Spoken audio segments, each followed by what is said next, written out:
बदलत्या काळानुसार नातेसंबंधांच्या व्याख्यांमध्ये मोठा बदल होत असून जनरेशन झेडच्या युगात रिलेशनशिपकडे पाहण्याचा दृष्टिकोनही वेगळा झाला आहे.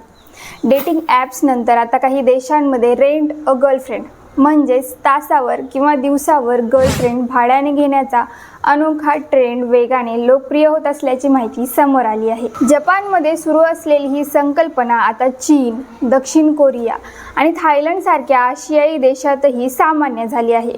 यासाठी स्वतंत्र ऑनलाईन प्लॅटफॉर्म आणि मोबाईल ॲप्स उपलब्ध असून ग्राहक आपल्या पसंतीनुसार काही काळासाठी प्रोफेशनल गर्लफ्रेंड बुक करू शकतात.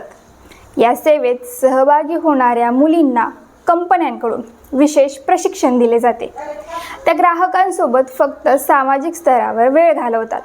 यात डिनर डेट, चित्रपट पाहणे, शॉपिंग, प्रवास, कौटुंबिक कार्यक्रमात सोबत जाणे किंवा फक्त गप्पा मारणे यासारख्या गोष्टींचा समावेश असतो. ग्राहक ॲपवर उपलब्ध प्रोफाईल्स पाहून फोटो, आवडीनिवडी, भाषा आणि सवयींच्या आधारे निवड करतात.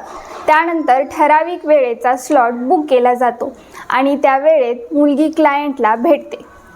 भाडे मुलीच्या अनुभवावर आणि सेवेच्या कालावधीवर अवलंबून असते. जपानमध्ये एका तासासाठी साधारण 12,000 येन म्हणजेच सुमारे 6,900 रुपयेपासून दर सुरू होतो. दिवसभरासाठी 30,000 ते 50,000 येन किंवा त्याहून अधिक शुल्क आकारले जाते.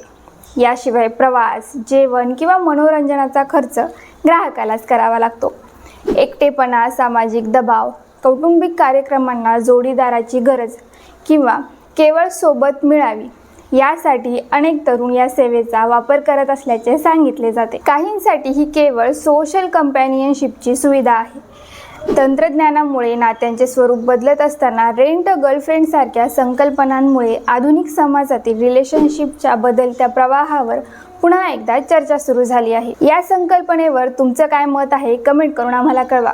व्हिडिओ आवडल्यास लाईक करायला विसरू नका. पाहत रहा आझाद मराठी.